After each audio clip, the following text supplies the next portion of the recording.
या तो ये इंटरसेक्टिंग होंगी, पैरेलल होंगी या फिर कोइंसिडेंट होंगी। P और Q and points of this shortest distance भी समझेंगे। तो भला ऐसा कैसे हो सकता है दो लाइंस के बीच में ये वाले PQ को हम शॉर्टेस्ट डिस्टेंस बोल रहे हैं? मुझे तो दिखाई दे रहा है कि शॉर्टेस्ट डिस्टेंस ये भी हो सकता है, और इनफैक्ट मैं तो ये बोलूंगा ये दोनों लाइंस आगे जाकर के इंटरसेक्ट कर जाएंगी तो फिर तो शॉर्टेस्ट डिस्टेंस 0 हो जाएगा। अब मान लो ये दो लाइंस आपके पास सेम प्लेन में दे रखी हैं, तो या तो ये इंटरसेक्टिंग होंगी, पैरेलल होंगी या फिर कोइंसिडेंट होंगी। बट वहीं अगर इन दो लाइंस को उठाकर डिफरेंट प्लेन में ले जाएं तो ये दो लाइंस जो हैं कुछ इस तरीके से बन जाएंगी। आप देख रहे हैं अब ये दो लाइंस ना तो इंटरसेक्ट कर रही हैं और ना ही एक दूसरे के पैरेलल हैं। ऐसी लाइंस को हम स्क्यू लाइंस बोलते हैं। और ये जो व्हाइट थ्रेड आप देख रहे हैं, ऐसे बहुत सारे और थ्रेड्स हम ज्वाइन कर सकते हैं डिफरेंट पॉइंट्स को लेकर के इन दोनों लाइंस के ऊपर। इनमें से सबसे छोटा थ्रेड जो होगा, जो मैंने यहाँ ब्लैक से बना रखा है, इसी को हम shortest distance between these two lines बोलते हैं। और ये PQ जो यहाँ पर दिखाई दे रहा है, ये इन दोनों लाइंस के ऊपर परपेंडिकुलर होता है। आज हमारा ऑब्जेक्टिव सिर्फ इस PQ डिस्टेंस को निकालना ही नहीं है, रादर हम P और Q and points of this shortest distance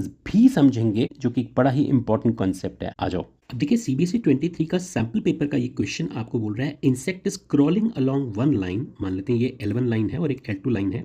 एक इंसेक्ट इस पर चल रहा है और एक इंसेक्ट इस पर चल रहा है। लेट्स से पॉइंट P पर आ जाएगा ये इंसेक्ट कुछ टाइम के बाद, और यहाँ जो इंसेक्ट चल रहा है वो कुछ टाइम के बाद यहाँ पर पहुंच जाएगा। ये पॉसिबल शॉर्टेस्ट डिस्टेंस हमें फाइंड आउट करना है, और साथ में हमें बताना है इन दोनों पॉइंट के कोऑर्डिनेट्स यानी P और Q के। देखिए PQ निकालने का फॉर्मूला तो हम जानते हैं, बट इंटरेस्टिंग बात देखिए इस क्वेश्चन में हमें इस फॉर्मूले की जरूरत नहीं पड़ने वाली है। कैसे करेंगे ध्यान दीजिए। सबसे पहले तो मैं ये बात करता हूँ कि P कोई एक पॉइंट है इस लाइन L1 पर, तो क्या मैं उसके कोऑर्डिनेट्स निकाल सकता हूँ? पैरामीट्रिक फॉर्म आपको ध्यान है जो हम पिछले वीडियोस में डिस्कस कर चुके हैं। तो अगर मैं आई के कंपोनेंट्स को इकट्ठा करूँ तो पहली लाइन से मुझे क्या मिलता है 6 प्लस लैम्डा आई, और दूसरा मिलता है 2 माइनस 2 लैम्डा जे कैप, और के कंपोनेंट्स मिलते हैं मुझे 2 प्लस 2 लैम्डा के कैप। इसको जब मैं आर के इक्वल रखता हूँ तो एक्चुअली में मुझे एक्स वाई जेड यानी कोऑर्डिनेट्स ऑफ एनी पॉइंट मिलते हैं। X equals to 6 plus lambda, Y equals to 2 minus 2 lambda and Z equals to 2 plus 2 lambda. Similarly अगर मैं दूसरी लाइन के ऊपर बात करता हूँ यानी क्यू के कोऑर्डिनेट्स, तो मैं डायरेक्टली लिख रहा हूँ एक्स इक्वल्स टू कितना आ जाएगा यहाँ से -4 प्लस 3 म्यू। वाई के कोऑर्डिनेट्स क्या मिलेंगे,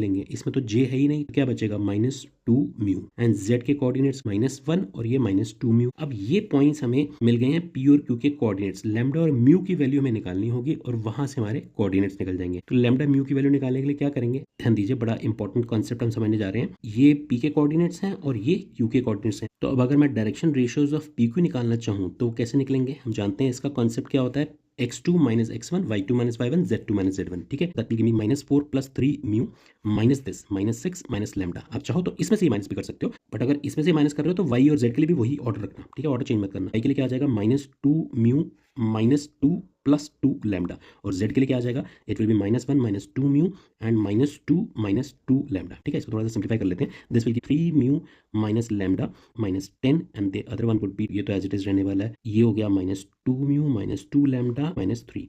तो आप समझ रहे हैं ये हमने निकाल लिया direction ratios of P Q. आप देखिए ये लाइन क्योंकि इसके परपेंडिकुलर है तो इसके जो डीआरस हैं और जो पीक्यू के डीआरस हैं उनका डॉट प्रोडक्ट 0 होगा। लाइन L1 के डीआरस क्या हैं, जो उसके बी कंपोनेंट के डीआरस होते हैं जिसके वो पैरेलल होता है, क्या है वो डीआरस 1 -2 2। सिमिलरली इस लाइन के डीआरस हैं 3 -2 -2। तो अब हम लिखेंगे PQ is perpendicular to L1 implies what, ये वाले डीआरस और लाइन L1 के डीआरस का डॉट प्रोडक्ट 0 होगा, यानी कि 3 mu minus lambda -10 -2 times of 2 lambda -2 mu -2, और उसके बाद 2 से मल्टीप्लाई करेंगे इस कंपोनेंट को, तो ये हो जाएगा twice of -2 mu -2 lambda -3 equals to 0। ये बात समझ में आती है क्योंकि ये दोनों परपेंडिकुलर हैं। Similarly PQ is perpendicular to L2 also. इसका मतलब ये हो गया कि इसके कंपोनेंट्स का डॉट प्रोडक्ट 0 हो जाएगा। तो this will give me what 3 into this, यानी 3 म्यू। मैं बिल्कुल स्टेप बाय स्टेप चल रहा हूँ, ध्यान दीजिएगा। उसके बाद इसको हमने -2 इंटू 2 लैम्डा -2 म्यू -2, और उसके बाद ये वाला -2 इंटू इसका component -2 mu -2 lambda -3 equals to 0। बस तो अब हम इन दो इक्वेशन को सॉल्व करेंगे। सिंप्लीफाई कर लेते हैं पहले क्विकली, तो आप करना जानते हैं। This is equation number 3। Similarly इसको सिंप्लीफाई करिए, सेकंड इक्वेशन से हमें क्या मिल गया, इक्वेशन नंबर 4। क्या हम इन दोनों से लैम्डा और म्यू की वैल्यू निकाल सकते हैं? ऑलराइट, तो अब लैम्डा और म्यू की वैल्यू निकाल ली है हमने,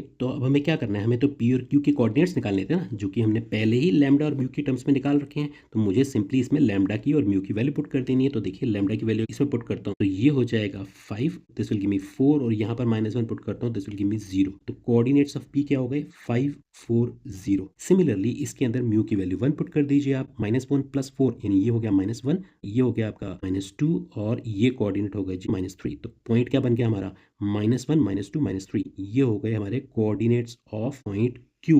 पी और क्यू हमने निकाल लिए हैं जो हमसे पूछा गया था। इसको आप चाहें तो वेक्टर फॉर्म में भी शो कर सकते हैं, बिकॉज हमारा क्वेश्चन वेक्टर फॉर्म में दे रखा है। यानी कि पी का जो पोजीशन वेक्टर होगा that will be 5i + 4j cap, Q का position vector will be -i cap -2j cap -3k cap. अब देखिए यहाँ पर शॉर्टेस्ट डिस्टेंस बिटवीन देम निकालना है हमें। Don't use this formula now. जब इतने एफर्ट्स लगा करके पी और क्यू के कोऑर्डिनेट्स निकाल लिए तो मैं इसमें क्यों जाऊंगा, मैं पी और क्यू के बीच में सीधा डिस्टेंस फॉर्मूला नहीं लगा दूंगा। अब डिस्टेंस फॉर्मूला तो आप जानते ही हैं, तो कितना हो जाएगा, 5 + 1 यानी 6 स्क्वायर हो गया, और 4 -+ 2 यानी ये भी 6 स्क्वायर हो गया, और उसके बाद 0 -+ 3 हो गया, 3 स्क्वायर अंडर द रूट। ये डिस्टेंस हमने निकाल लिया, इनके बीच का कितना हो गया, 36 36 9 72 81 यानी 9। बहुत बढ़िया जी, 9 यूनिट्स हमने ये डिस्टेंस निकाल लिया इनके बीच का, जो हमसे पूछा गया था। अब देखिए सीबीएसई 24 के सैंपल पेपर में भी बिल्कुल ऐसा ही एक क्वेश्चन आपसे पूछा गया है। यहाँ पर इंसेक्ट की जगह पर एरोप्लेन फ्लाई करा दिया। ओके, तो क्वेश्चन बिल्कुल वैसा ही है। इस क्वेश्चन को जरूर प्रैक्टिस करिएगा। पी और क्यू के कोऑर्डिनेट्स निकालने हैं और उनके बीच का डिस्टेंस फाइंड आउट करना है। See you in the next question, take care, bye bye.